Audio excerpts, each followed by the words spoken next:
Chers amis, bonjour. Je suis Dr Justin Mpati, juriste, expert et consultant bilingue, coach en développement personnel et spirituel, écrivain. Il faut dire également que je donne sérieusement dans l'enseignement en tant que professeur certifié de droit et dans l'enseignement et la recherche au niveau des universités. Et cette précision-là, elle est nécessaire compte tenu de la thématique que je voudrais développer, thématique autour de laquelle nous allons échanger. Les axes à privilégier dans l'orientation de l'apprenant. Les axes à privilégier dans l'orientation de l'apprenant. Évidemment, l'orientation, c'est un ensemble de mécanismes, de techniques et d'outils qui sont mis en œuvre pour conduire l'apprenant devant quitter un cycle ou un niveau de formation pour un autre niveau ou un niveau supérieur à faire des choix conséquents en tenant compte de sa vie personnelle, en tenant compte du marché du travail et en tenant compte des différentes dynamiques économiques, socio-professionnelles dans le pays, dans la sous-région, dans le continent et dans le monde. Donc, je vais traiter des axes importants. Alors, vous voyez, il y a une manière d'opérer des apprenants et aussi des parents. Donc, des apprenants sous la bénédiction de leurs parents, une manière d'opérer qu'il faut rompre avec laquelle il faut totalement finir. C'est la manière que j'appellerais une manière organique d'orientation. Ce que j'appelle une manière organique d'orientation. Donc, il y a l'orientation organique et il y a l'orientation scientifique. La manière organique d'orientation, de mon point de vue, c'est que l'apprenant, il a eu à faire le CM2, du CI au CM2, même pendant qu'il est à la maternelle, on n'a pas pris l'habitude d'analyser ses notes. Les parents étant des cultivateurs, le papa est cultivateur, la maman elle est commerçante, donc ils n'ont pas ce temps. Leur problème, c'est de payer les frais de collage et tout ça. Et après, l'enfant va à l'école. L'enfant est dans un établissement privé, par exemple, et l'établissement privé fait de son mieux. Alors, l'enfant du CI au CM2, parlant du système francophone, par exemple, ces matières scientifiques, ces matières littéraires, ces matières des sciences sociales et humaines, ces matières d'éducation physique et sportive, les nôtres ne sont pas analysées. On ne s'en préoccupe pas.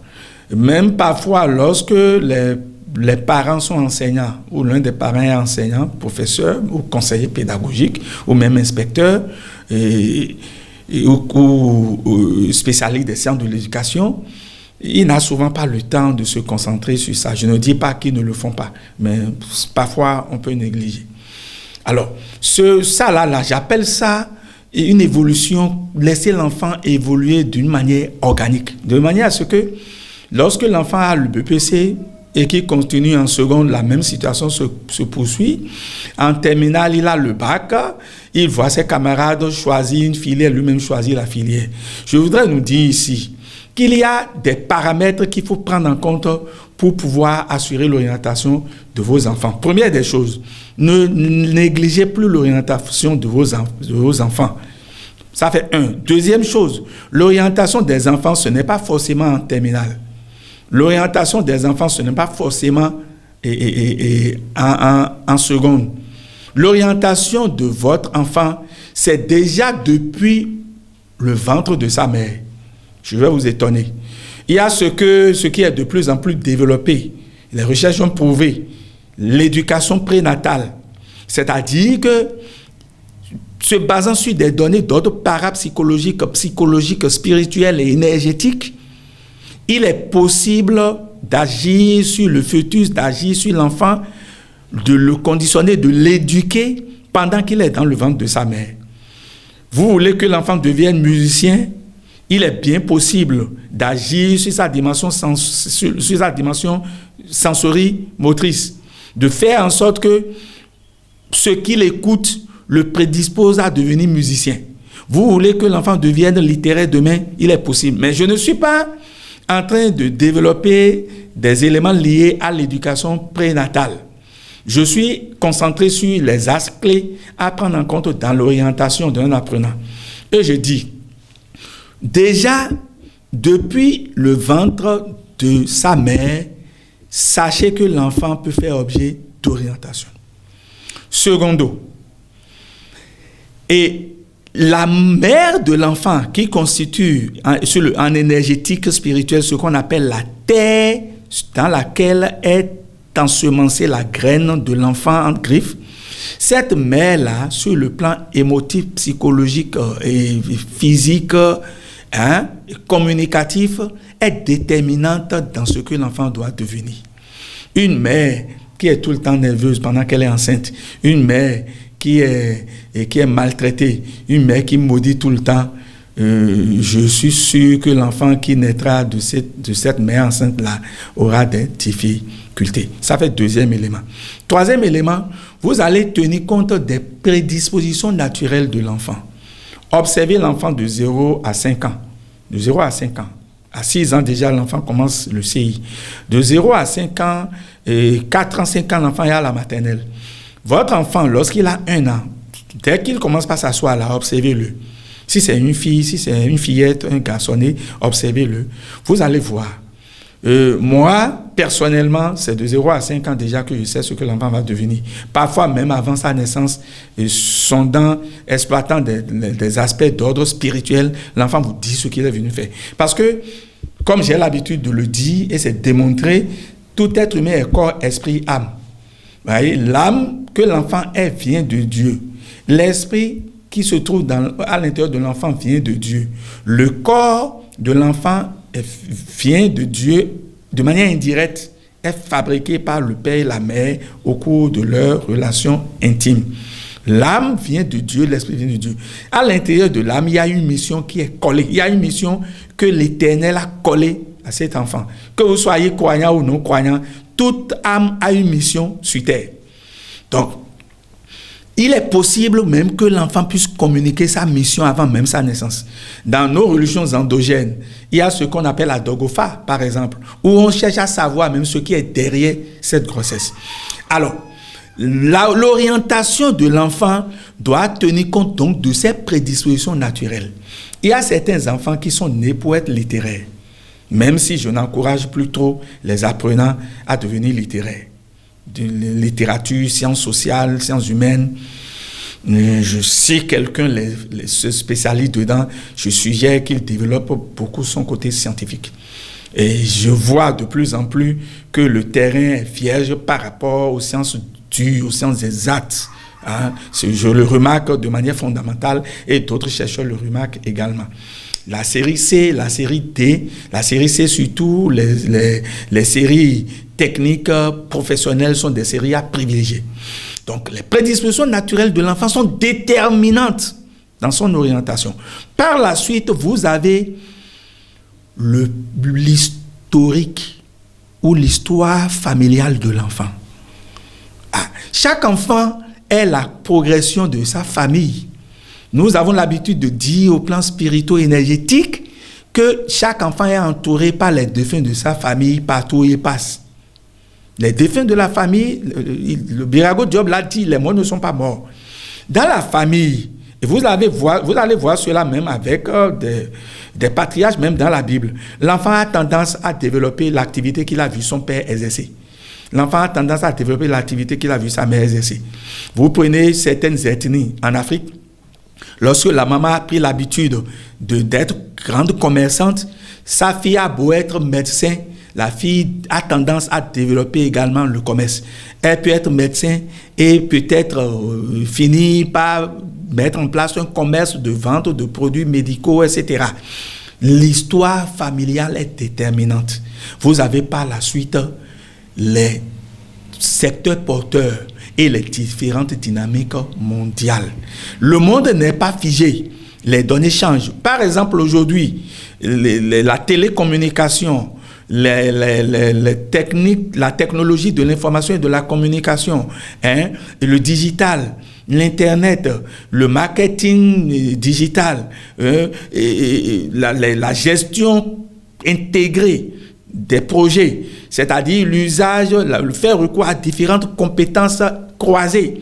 C'est de ça que regorge le monde aujourd'hui. Il est difficile à quelqu'un qui est spécialiste d'un domaine précis de s'adapter à ce monde qui est changeant. Il est difficile à quelqu'un qui ne connaît pas l'anglais, qui ne peut pas parler anglais, qui ne peut pas rouler anglais, de s'adapter, de se tenir debout dans ce monde actuel. Il est difficile à quelqu'un qui ne connaît pas, se connaît pas du tout en informatique, en Internet, il ne sait pas manipuler le digital, il ne sait pas comment aller sur le marché virtuel. Quelqu'un comme ça a des difficultés.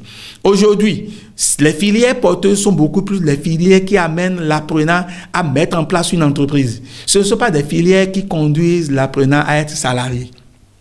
Donc, lorsque je considère par exemple quelqu'un qui fait des études d'histoire ou quelqu'un qui fait des études de géographie, je le compare à quelqu'un qui fait des études de l'informatique, de sciences informatiques. Celui qui fait des études en sciences informatiques, il a la possibilité de mettre en place une entreprise purement industrielle, une entreprise technique. Il a la possibilité de mettre en place une entreprise commerciale, importer des intrants informatiques, des produits informatiques et revendre, etc. Alors, voilà un peu les paramètres dont il faut prendre en compte pour assurer l'orientation de l'apprenant. Nous venons maintenant à qui oriente qui.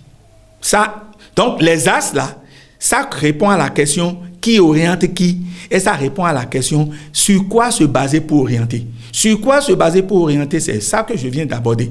Évidemment, moi, avec mon équipe, nous avons tout un arsenal de dispositifs pour assurer l'orientation de vos apprenants après le BPC ou après le bac.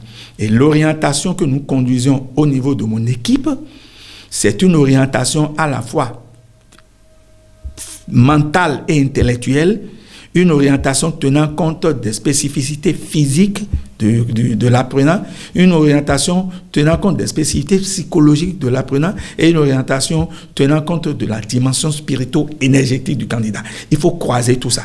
Orienter ne consiste pas seulement à traiter de l'intellect de l'enfant. Non, la vie n'est pas que intellectuelle.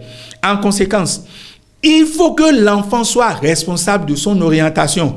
Le parent ne doit pas imposer à l'apprenant ce qu'il doit faire. Donc, l'enfant est le principal responsable et les parents l'assistent, les professeurs l'assistent. Et on doit pouvoir lui demander son désir sincère. Si l'apprenant ne désire pas quelque chose, il n'est pas motivé pour, ce n'est vraiment pas la peine que cet enfant puisse y aller.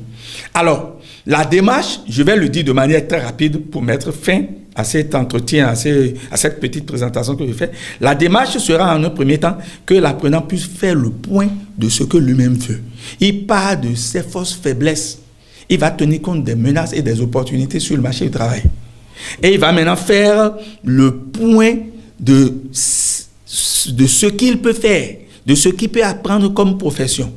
Le point étant fait, il va les lister du plus désiré au moins désiré, et c'est sur la base de ça maintenant que le parent qui est renseigné, ou le coach ou le consultant, si vous n'êtes pas renseigné sur les questions professionnelles, sur l'ingénierie de la formation, conduisez alors votre enfant vers un cabinet de consultant ou vers Justine Mpati. Je suis dedans depuis plus de 20 ans en tant que consultant, en tant que coach, et je suis enseignant depuis 27 ans. Donc, je m'y connais en matière d'orientation. Ce n'est pas qu'on est en train de se jeter de fausses fleurs, ce n'est pas qu'on est en train de manquer de modestie. Nous avons l'habitude de le faire dès que les résultats sont donnés. Déjà, on peut le faire pour les enfants qui sont en train d'aller au BPC, qui ont leur moyenne pour passer en seconde. On peut déjà le faire. Envoyez vos enfants vers des spécialistes en orientation. L'orientation, elle peut être groupée comme elle peut être individuelle, mais la meilleure formule d'orientation, c'est la formule individualisée d'orientation. Donc, l'enfant est le maître de son orientation et il revient aux parents ou au coach ou à l'assistant en orientation d'attirer sur son attention sur les insuffisances, sur les dangers, les risques, les spécificités de telle profession, de telle filière qu'il veut choisir. On ne peut pas vouloir devenir, par exemple, médecin et s'orienter vers l'enseignement technique. Ce n'est pas possible. Parce que pour devenir médecin, il faut nécessairement passer par le bac D. Donc, il y a plein d'éléments, il y a plein de paramètres qui rentrent en ligne de compte. En conséquence, l'orientation de vos apprenants prend appui sur des axes qui répondent aux questions suivantes. Qui oriente? C'est l'apprenant qui s'oriente avec l'aide de ses parents. Ce n'est pas les parents ou le professeur ou les coachs qui lui imposent une orientation. Quels sont les paramètres à prendre en compte pour orienter l'apprenant? Il y a les paramètres d'ordre prénatal, les paramètres liés à la mère d'ordre maternel, les paramètres d'ordre historique familial, les paramètres liés aux capacités réelles de l'apprenant, les paramètres d'ordre spirituel, etc. Docteur Justin Mpati, je vous remercie.